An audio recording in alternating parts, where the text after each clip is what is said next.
Hi ladies, it's Kayla, just coming at you with a really quick Devo thought.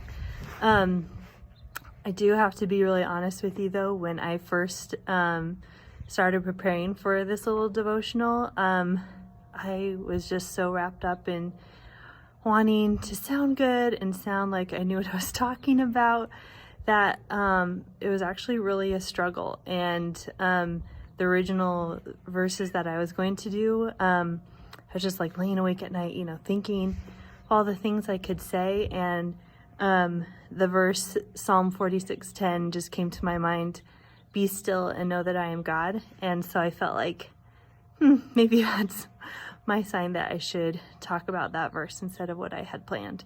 So the whole verse, Psalm 46:10, is, "Be still and know that I am God, and I'll be exalted among the nations. I'll be exalted over the earth." And it's pretty short, and you've probably seen it like cutesy, like Hobby Lobby frames. Be still and know that I'm God.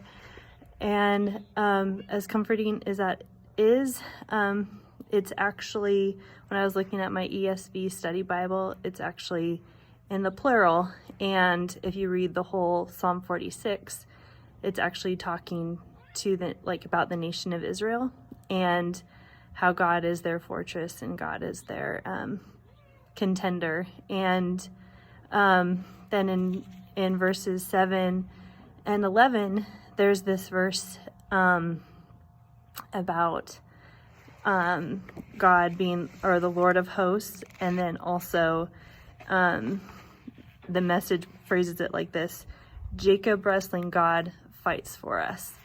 And I just thought that was so interesting, where the context of the chapter is nations fighting against nations, and then God being over all of that. And then looking, as I kept rereading the whole Psalm 46, 7 and 11 repeats that twice. The Jacob wrestling, God fights for us. And it reminded me of the study that I had done a while back, the God of the Covenant. Shameless plug for Bible studies. Get in one. Anyways, these are really good. The church has the videos, so you just have to get the handbook. Anyways, it reminds me of when we studied Jacob and this actual passage where he wrestles with God. And one of the homework questions was, in the original language, the name "he strives with God" or "God strives," we're supposed to identify strives. And so the first one is to exert oneself, to try hard, to make strenuous effort toward any goal, to contend in opposition, battle, conflict, compete, to struggle vigorously as in opposition, or to rival. And I just think that's really cool. As I was studying that chapter and thinking about contending nations, it reminded me actually of when the kids start fighting over a game or a movie or whatever. As a parent, you just kind of say, "Okay, enough," and you take the remote or you take the toy or whatever they're fighting over, and then they're quiet, they know.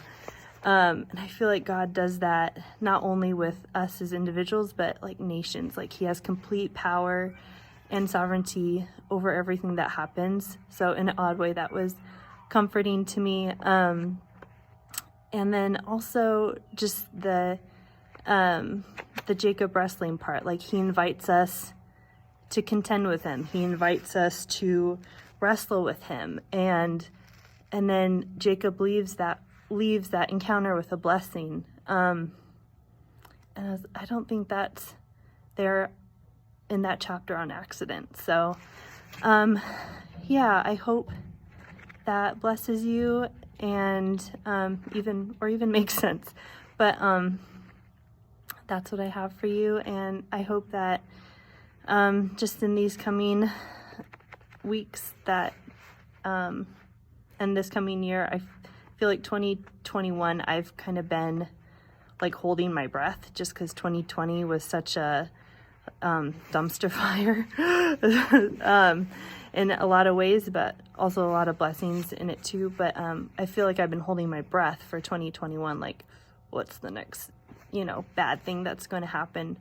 But for me, that chapter, that verse has really been challenging me to trust in God's sovereignty, and then know God, to wrestle with him and spend time with him. And then the last thing I was going to say is that the place after Jacob wrestles with God, I'm not going to pronounce it right, but it means face of God. So I think that's really cool. Like, we can wrestle with God, and we can, as it says, to contend, to rival, to try hard, but also we leave that place of struggle and wrestling with seeing the face of God. So hope that encourages you, and be blessed, friends. Bye.